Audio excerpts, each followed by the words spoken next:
بسم الله أعوذ بالله من الشيطان الرجيم بسم الله الرحمن الرحيم والصلاة والسلام على سيد المرسلين سيدنا محمد صلى الله عليه وسلم وعلى آله. السلام عليكم ورحمة الله وبركاته. Bonjour, salut, salam à toutes et à tous. Donc ça fait longtemps que j'ai pas fait de vidéo. C'est avec plaisir que je fais celle-ci. Donc qui a pour titre l'islam et l'hygiène et les maladies, ou l'hygiène, les maladies et l'islam, comme on veut le prendre.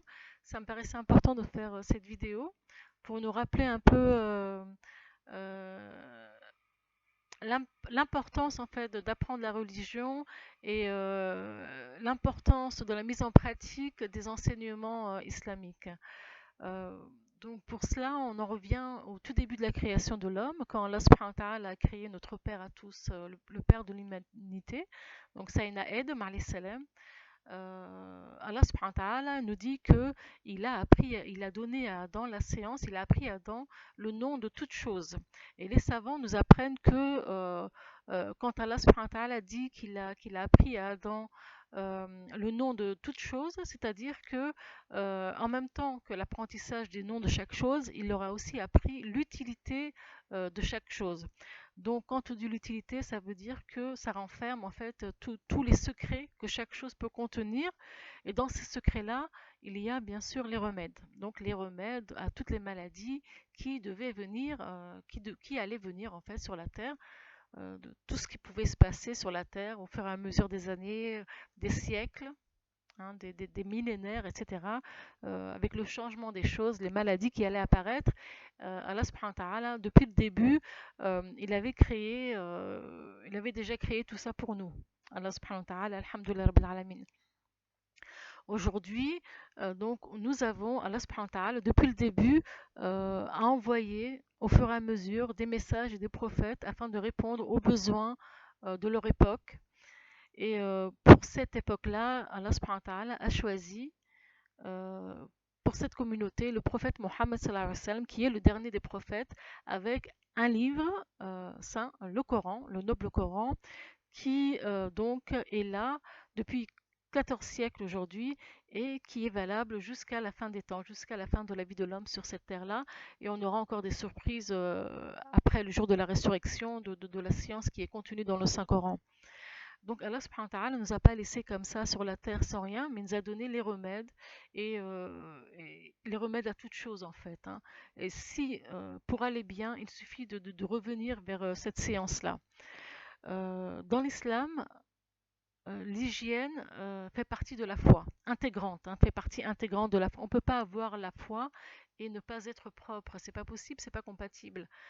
Donc après l'attestation de foi, qui est l'attestation qu'il n'y a un seul et unique Dieu, c'est Allah subhanahu wa ta'ala, créature de toutes choses, et que le Mohammed sallallahu alayhi wa sallam est bien le prophète envoyé d'Allah subhanahu wa ta'ala, ce qui confirme donc la révélation et tout ce qu'elle contient. Voilà, tout est accepté en fait, tout ce qui est contenu dans le Coran, donc l'histoire de tous les prophètes qui se sont succédés les uns après les autres depuis notre père Adam alayhi salam.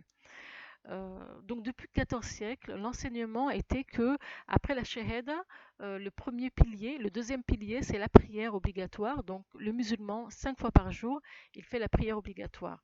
Pour faire cette prière obligatoire, il y a les ablutions aussi qui sont obligatoires. Les ablutions, c'est une séance vraiment extraordinaire. C'est vrai qu'on a tendance à les faire sans comprendre vraiment l'essence. Il y a vraiment un rituel dans les ablutions. On ne fait pas les ablutions comme on veut, on fait les choses les unes après les autres, comme elles ont été enseignées. Et tout ça comprend une sagesse, une science, justement. C'est pour ça qu'on en revient à l'hygiène, les maladies et l'islam. Dans l'islam, quand on fait les ablutions, on se lave déjà 3 fois les mains. Ensuite, on se rince la bouche. On se rince la bouche avec la main droite. On doit mettre ensuite les doigts dans la bouche pour bien se rincer la bouche, mais seulement après s'être lavé les mains. On se lave, on met, les doigts qu'on met dans la bouche, ce sont les doigts de la main droite. Quand on veut extraire quelque chose de sale, on l'extrait avec la main gauche. Donc tout ça, c'est une séance en vérité qui est absolue pour ceux en fait qui se rendent compte, pour ceux qui y réfléchissent. Le fait de se laver les mains 3 fois avant, ça évite qu'on ramasse tous les microbes, qu'on les ramène ensuite à nos corps. Euh, Ensuite, on se rince la bouche, c'est pareil, on enlève tous les microbes, etc. Donc on respire. Le nez, c'est pareil, tous les microbes, aujourd'hui on sait que les microbes, les virus, etc., restent au niveau justement du nez, de la bouche. Donc tout ça, c'est lavé régulièrement dans l'islam. Toutes les parties qui sont exposées à l'extérieur et régulièrement lavées. Donc on a 5 prières par jour, donc on doit toujours être en état d'ablution pour chaque prière. Et donc minimum, le musulman fera au moins 3 fois par jour ses ablutions, ce qui les rend très propres. Donc voilà cet enseignement-là. Tout ça aussi, ça nous purifie, mais ça nous évite aussi grand nombre de maladies, subhanallah. Aujourd'hui, on le sait, puisque avec le coronavirus, beaucoup de scientifiques ont dit que les musulmans ont été épargnés grâce à Dieu avec les ablutions. Parce que les ablutions, il y a ce rituel de se laver les mains, de se rincer la bouche, de se laver aussi le nez, et tout ça, donc ça évite un maximum les bactéries et les virus, etc., extérieurs. Ça évite au maximum en fait euh, qu'ils s'introduisent à l'intérieur de notre corps et donc qu'ils créent ensuite, qu'ils deviennent ensuite des maladies pour nous. À part ça, le musulman aussi donc a l'obligation dans certaines fois de faire les grandes ablutions, les ablutions majeures. Les ablutions majeures, c'est aussi se laver donc avec de l'eau pure, donc de la tête aux pieds. On se lave donc dans certaines situations, donc le lavage, les grandes ablutions sont obligatoires, comme par exemple la femme après ses menstrues, elle doit faire les grandes ablutions, les ablutions majeures avant de reprendre la prière. Il y a aussi après les actes sexuels, donc après les relations de couple, avant de reprendre la prière, on doit faire les ablutions majeures. Et tout ça, ça nous permet justement d'avoir une hygiène pratiquement impeccable. Et le fait que l'obligation est de se laver seulement avec de l'eau, il y a aussi une science derrière tout ça. Parce qu'aujourd'hui, on sait que le savon et les shampoings, etc., etc., sont des substances qui bouchent les, euh, comment on appelle ça, les, la peau en fait, hein, qui bouche les voies respiratoires de la peau, hein, si on peut dire ça, et ce qui empêche en fait la peau de respirer, ce qui empêche aussi ce que le corps est censé évacuer vers l'extérieur à travers la peau. Euh, donc ça empêche tout ça, tout ce système de nettoyage est empêché justement par, euh, par tout ce qui est les substances qui viennent du shampoing, des savons, etc. Donc là, le fait de se laver simplement avec de l'eau, ça permet d'être propre et justement de maintenir cet équilibre naturel qu'Allah subhanahu wa ta'ala il a créé euh, de notre corps. Voilà. Euh, il y a ça, et puis donc dans les traditions prophétiques aussi, il est de se laver chaque vendredi les cheveux. Donc là, on peut utiliser un shampoing, etc., etc., du shampoing, du savon. On doit aussi se couper les ongles tous les vendredis. Donc ça fait partie de la tradition prophétique. Donc tout ça, ça rend le musulman très très propre et donc avec une protection maximale en fait, une grande protection. En vérité, on n'a pas besoin de plus que ça. On n'a pas besoin de se laver plus que ça les cheveux plus d'une fois par semaine. On n'a pas besoin, c'est pas vrai, puisque les parties qui sont toujours en relation avec l'extérieur, avec les microbes, avec les saletés et tout, sont régulièrement lavées plusieurs fois par jour. Donc tout le reste n'a pas besoin d'être lavé tous les jours, tous les jours. Ça suffit pour se purifier donc de ce qu'on a dit, donc des règles pour la femme et après les relations donc de couple, de se laver avec de l'eau. C'est suffisant puisque voilà, c'est les pores. J'avais oublié le mot tout à l'heure, ce sont les pores de la peau donc qui se ferment au contact du shampoing, du savon et tout, puisque ça bouche les pores en fait, ce qui empêche la respiration de la peau et ça empêche aussi les certaines choses qui doivent être évacuées par les pores du corps. voilà, ça empêche tout ça. Le fait de se laver simplement avec de l'eau, et souvent de l'eau tiède, justement, ça dilate les pores et donc ça facilite justement tout ce qui doit sortir, tout ce qui est néfaste au corps, qui doit sortir par ces pores-là, ça facilite puisque l'eau chaude dilate les pores et donc facilite tout ce système naturel qu'Allah subhanahu wa ta'ala a mis en place pour nous protéger, pour évacuer aussi tout ce qui ne va pas à l'intérieur de nos corps. Voilà. Donc ça, c'est magnifique. Tout ça, on l'a enseigné, on l'a pas appris par la science moderne, c'est pas vrai. C'est des choses qui se sont transmises. C'est Allah subhanahu wa ta'ala qui nous a transmis tout ça par l'intermédiaire, donc par sa parole à lui, déjà dans le Coran, et complété dans les traditions de ses prophètes, alayhi salam. Voilà. Il y a aussi, on a aussi dans l'hygiène des enseignements islamiques, on se lave les mains 3 fois avant de manger et on se rince la bouche 3 fois avant de manger. Et après manger aussi, on se relave les mains 3 fois et on se rince la bouche 3 fois. Donc c'est une hygiène vraiment impeccable puisque avant de manger, on se lave les mains, on évite de transmettre, de toucher la nourriture avec des mains qui ont, qui ont collé à elles, voilà, plein de microbes, plein de virus, etc., plein de champignons, etc., etc. Donc on évite de passer de tout ce qu'on a pu toucher avec nos mains, parce que nos mains, on les utilise pour tout, pour toucher à tout.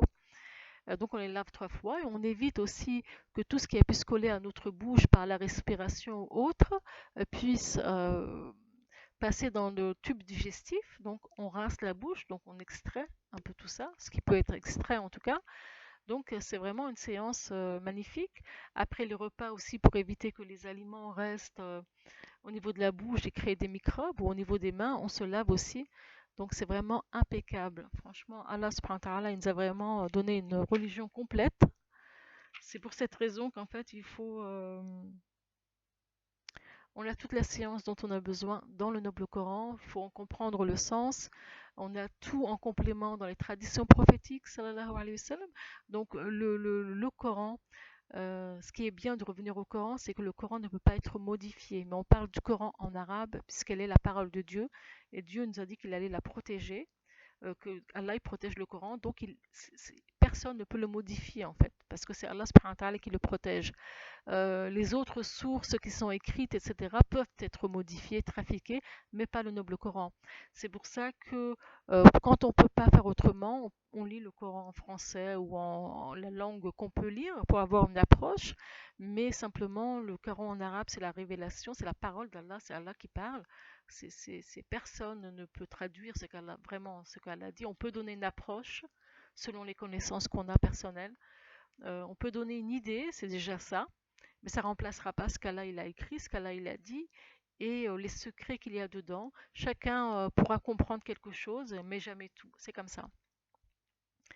Donc voilà, donc une invitation donc toujours à revenir à remercier Allah subhanahu wa ta'ala pour tout ce qu'il nous a donné, qu'il nous a créé, il nous a pas laissé comme ça, il nous a créé nous, tout ce qu'on a, il nous a tout donné, il a créé aussi les remèdes, il a créé aussi, voilà, il nous a donné tout un système d'hygiène, il faut lui faire confiance, il faut suivre, voilà.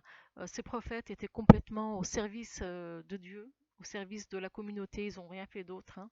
Les gens sont envieux, sont jaloux, mais eux, ils ont fait que transmettre. C'est une séance vraiment qui contient tous les bienfaits pour nous.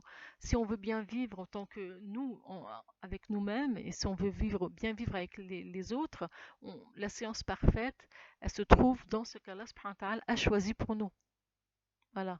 Allah il nous demande l'adoration parce que c'est son droit créateur, donc on doit le remercier, on doit reconnaître ses bienfaits et il aime aussi de nous voir vivre les uns avec les autres bien comme il faut.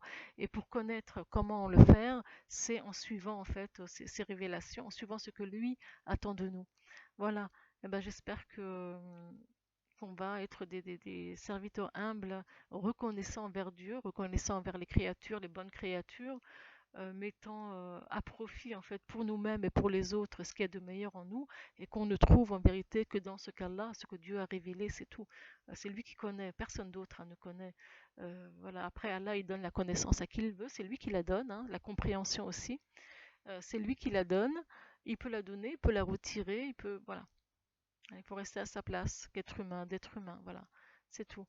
Voilà, donc inviter à revenir vers le noble Coran, à lire le Coran, à essayer de comprendre les secrets qu'il contient, à demander à Allah subhanahu wa ta'ala qui nous révèle hein, ces secrets.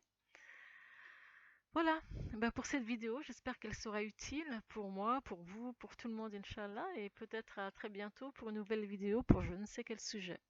Allez, salam alaikum. Salam alaikum. Rahmatullah. Bismillah.